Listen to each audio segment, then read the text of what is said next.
from Philly. It's the number one rated Paulie and Tony FUSCO Show. Yo. As always, Paulie Fusco here with Tony Fusco and Tony. Yo. Huge show today. But before we get to that, we got to address last week, terrible guest, former NFL quarterback Drew Bledsoe, who drank red wine through the entire interview. And frankly sounded like someone who was drinking red wine through the entire interview. Yeah, he was like a red wine, dry and put me to sleep. Yeah, well, we took control of matters this week and told our guest booker who to get.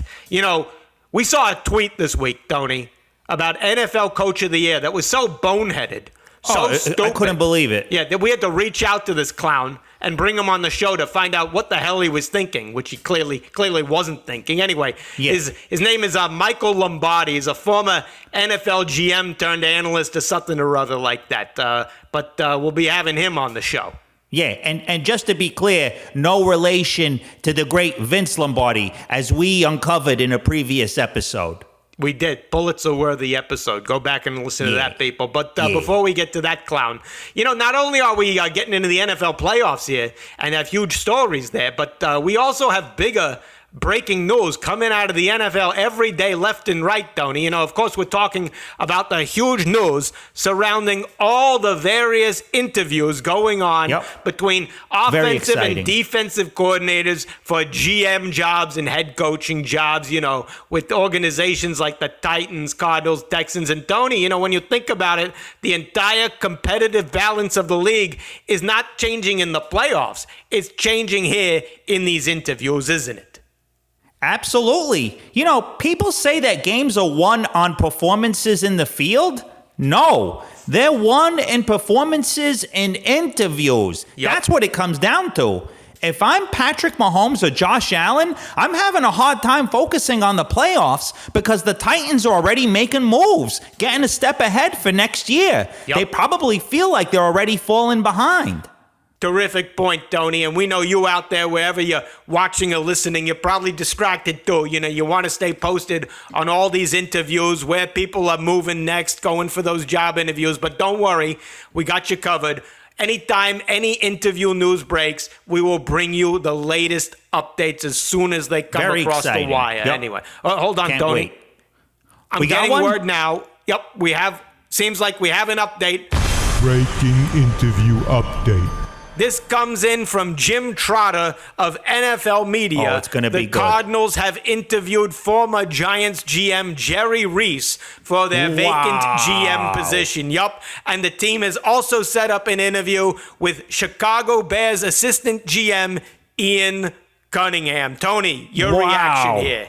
Huge. Again, I know the Seahawks and 49ers are playing this weekend, but their attention has to be on what's developing in Arizona right now. Breaking interview update. Before we get into the show and our top story, we got companies lining up to buy ad time inside this podcast show, whatever they call these things now. And, they're throwing money at us. Yeah, it's called a baked-in ad. These are called baked-in ads, ones we read in the show so you can't skip over it, thumb over it with your phone. Anyway, we sold this ad space for a number we won't reveal, but let's just say it was huge. So here's a message from our newest sponsor, our good friends at Evian. Do you drink water from a faucet? Well, you're taking your life into your own hands. If someone tries to serve me water that's not sourced from the French Alps, I say, F you, and spit it at them. You have to. Evian, available at all convenience stores for the low price of $8 a bottle. Evian. All right, there you go, Tony. Another check in the mail for us, Paulie. Yep, there you go. All right, well, now it's time for the part of the show where, we take all the confusing stories out there that you probably can't wrap your head around, and we smartly break them down for you. So let's get right into our top story. Top story. First out the gate, after that disastrous Week 18 loss to the Commanders, Dak Prescott and the Cowboys are taking much-deserved criticism for their horrible TCU-like performance. Losing 26-6, and Dak completing a paltry 37.8% completion percentage. Embarrassing. Now, there's been criticism from many people in the football community, but the loudest and strongest condemnation came from well-respected and accomplished football coach turned ESPN analyst. Of course, I'm talking about Rex Ryan, who said about the Cowboys' performance, this is what he said, and I quote, "It lacked professionalism." And Tony, of all the shots taken at this team, this one has to hit the hardest, doesn't it? Absolutely. When I think about professionalism in football, the first name that comes to mind is Rex Ryan. Yup. He always came fully prepared to every single pregame and postgame press conference. He had props, wigs, clever one-liners.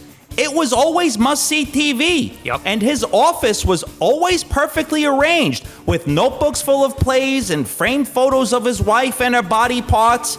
A true football professional. Terrifically said, Tony. And, despite Dak's embarrassing Carson Wentz-like performance, you still got these morons out there, these Cowboy fans, still defending him. And what they're doing to defend him is they're pointing to his overall stats from the whole season. But, Tony, that is not the right way to look at stats, is it? No. The problem is that people are counting Dak's stats from every game equally. But we all know that not every game is equally important. True. Everyone knows the two most important games of the year are Week 1, the tone setter, and Week 18, the decider. Yep. In those games versus the Bucs and the Commanders, Dak was terrible. So when you look at Dak's updated weighted stats, which I've compiled myself, you see his season passer rating actually drops from 99.1 down to 27.2. Wow. And his season completion percentage plummets from, wait for this, 66.1 all the way down to 12.5. Just terrific analysis, Tony. And, by the way, Thank on a you. related note, you see this? The website Pro Football Focus, they power ranked all the football teams headed into the playoffs, and they put the Eagles 5th because they said they petered out. Yeah, they said they petered out at the end of the year. What does that even mean? It's called a playoff race. The Eagles got to the playoffs first. They won the race. When you run a marathon, do you keep running hard after you cross the finish line? No. Of course not. No. So why should the Eagles?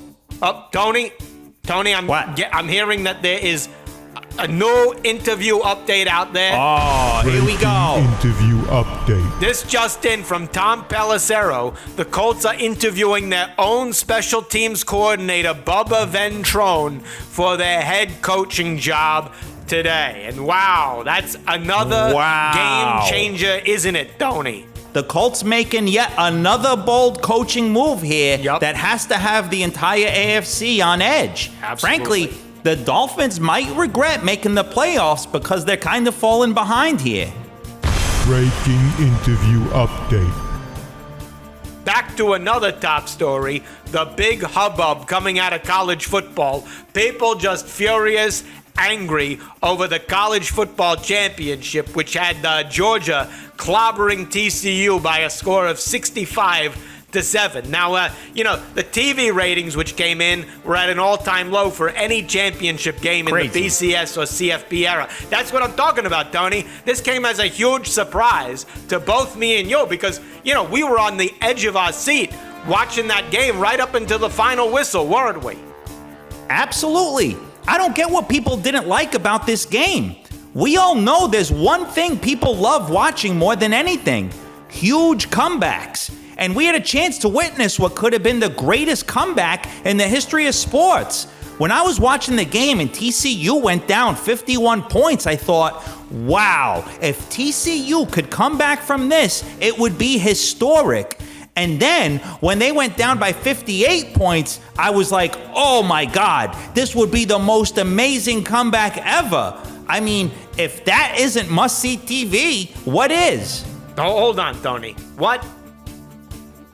No video. Who's no video? Lombardi, no video. What? You kidding me? Did you send him instructions on what to do? Can you believe this guy coming on a show, no camera? What is this, 1920? That's unbelievable. All right, well, let's just bring him on the line. Get him on the FUSCO Satellite Network. FUSCO Satellite Network. Oh, look at this, Tony. Look at what? There's nothing to look at. I'm sorry, I can't do video. I got driving, so I can't. Well, all right, let's just get into it here, all right. Former front office guy for a bunch of NFL teams, Eagles, Raiders, Patriots, where he got a couple rings. Whoop-de-doo, big deal. He was also the Cleveland Browns GM from 2013 to 2014 when they went 11-21. Which is actually quite good for the Browns. So there, all right. True. Yeah. Also runs the Daily Coach newsletter. Okay, there's your plug. And as we established on the previous episode, he's not related to Vince Lombardi. Anyway, Michael Lombardi, welcome back to the show. I can see you're already misinformed. I was only at the Browns for 1 year. I didn't go 11-21. This is off to a great start. All right. Well, yeah. On the subject of what we can see and not, on the subject of what we can see and not see. Hold on. You want to talk about what we can see and not see? You tell our producer 5 minutes before you're coming on the show that you're unable to do video. What are you, Henry Hill or something? What's going on there? Exactly. Yeah. I'm in witness protection. I can't do that. For your bad takes. Yeah. Where are you right now? What's your current location? Yeah.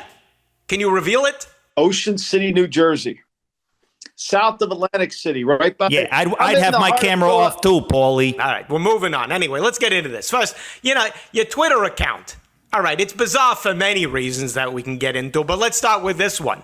I'm going to read what you tweeted the other day because it just shows what total garbage you're feeding your followers there. This is what you wrote.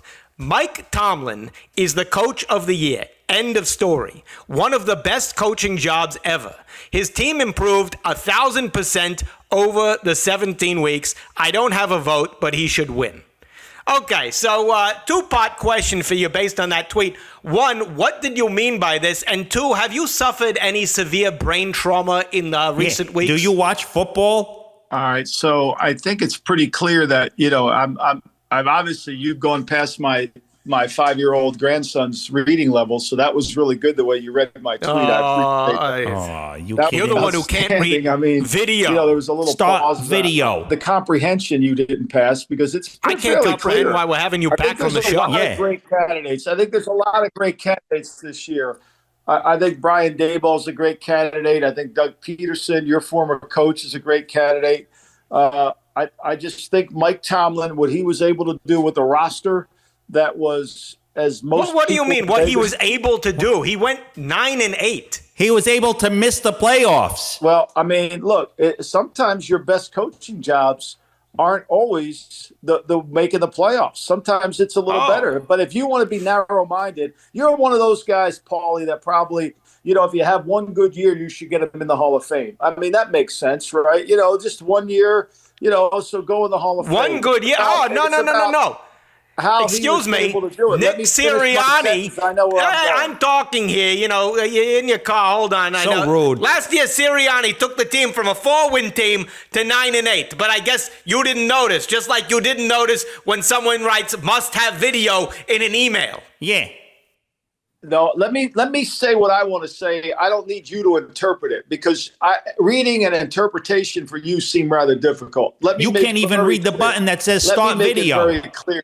Let me make it clear. His team in Vegas was predicted to have under 7 wins.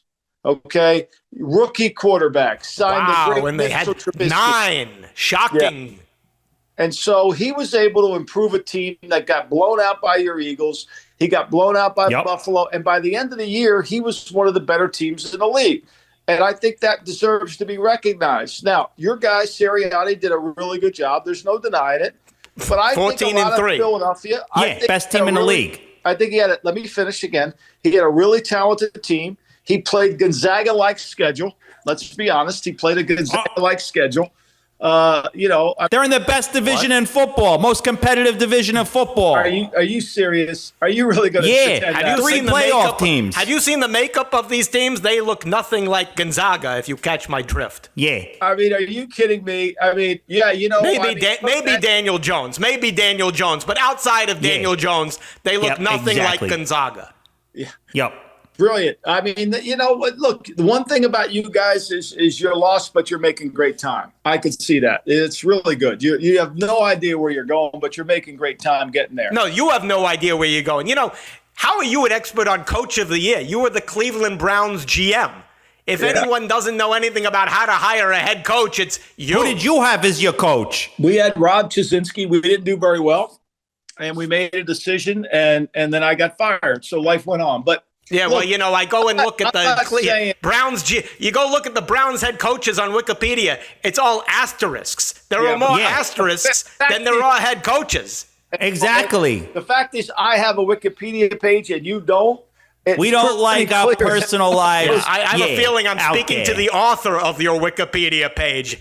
Yeah. No, you're speaking to the author of a book called Gridiron Genius, which was a New York Times bestseller. Which here he goes with the other you plug. kidding me? You're using us. I'll have it read to you when I get a chance. You know, I know you can't. It's a little above your reading level, so I'll have somebody read it. All right, hold on just a moment with your reading jokes and you're funny there. Very good. The Steelers 2 years ago were 12-4. Okay, are you following? Can you follow numbers? Steelers were 12-4 2 years ago. Yeah. Last year 9-7-1. You following me? This year 9-8. So they're actually getting worse. Yeah. Based on that, wouldn't you say they're trending down? You know what a trend is? They're trending down. Yeah, Mike Tomlin's running them into the ground. To the Supremes is you, Diana Ross, and he's the Supreme. Because all I hear him do. Oh, this guy What a should be at the modern Ha-Ha reference Factory, there. Paulie. What's next? Cleveland's Clearwater Revival? Yeah. John Am I over Fogerty? here with Ha-Ha? Unbelievable. I mean, are you a Blue Note? Is that who you are, Tony? You're a Blue Note. Are you kidding me? I'm making my own points over here. Yeah, you're making your own points. Look, every You're year. targeting the coveted 70 to 80-year-old demo with these references. Good work. Yeah, exactly. The Daily Coach must Blue be Note. doing great. We don't. That's what I know. I stay in my. All right, hold on. I have to interrupt this terrific answer you're giving here for a breaking interview update. Breaking interview update. Oh, here we go. Here we from go. Jake Trotter reporting out of Cleveland. it's gonna be good. That Jim Schwartz is interviewing for the Browns defensive coordinator job.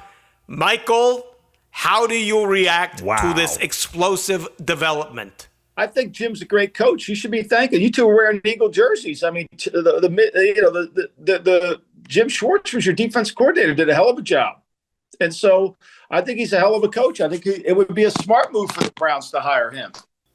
Finally, something you said actually makes a sliver of sense. You know, he's starting to make sense. Finally, can we just circle back though? Can you just go ahead and admit that Mike Tomlin maybe isn't the best coach of the year? He's a okay admit coach. you were wrong. Just admit you were wrong.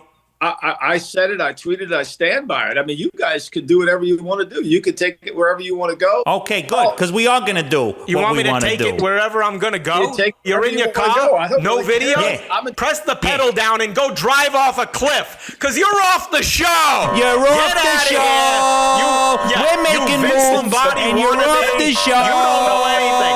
Yeah. That's the best news I heard all day. And See Here's ya. some even better news. Goodbye. Yes. Get out of here. Is he off the line? Jay, hang up the phone. I can't tell if he's off the line or not because I can't see anything.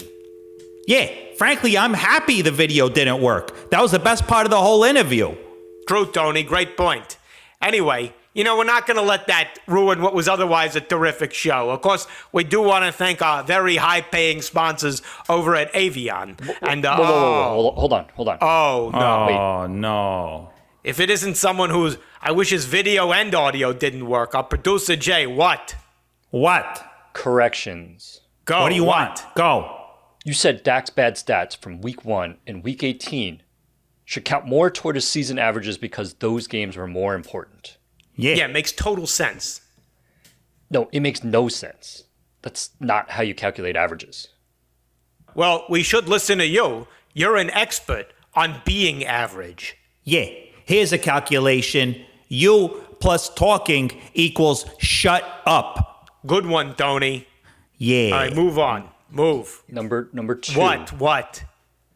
You said Dak passed for a paltry 37.8% completion percentage against the Commanders. Yeah, pathetic.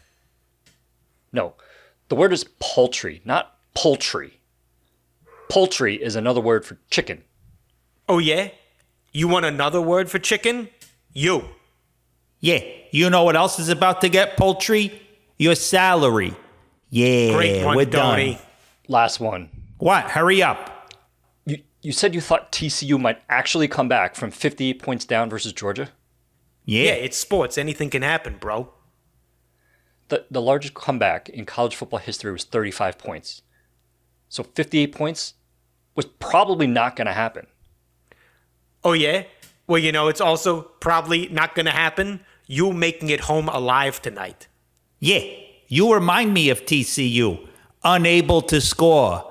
Great one, Tony. Oh, got him there. Yeah, look at him. He's sad, Paulie. Yeah. He's sulking. He's poultry. Yeah, Look he's at sad. him. He's poultry, Paulie. Yeah, he's feeling very poultry right now. Oh, Yeah. he's sad. Anyway, look, we had big breaking news, but now we got even bigger. Confirmed for next week, Tony, Super Bowl legend, Eagles quarterback Nick Foles will be on the show. And in the meantime, don't forget, follow us, subscribe on YouTube, follow us on TikTok like all the Gen Zs or whatever. And hey, Tony, great job as always. Same to you, Paulie. Another flawless show. There you go. We'll see you people next week. Bye. See ya.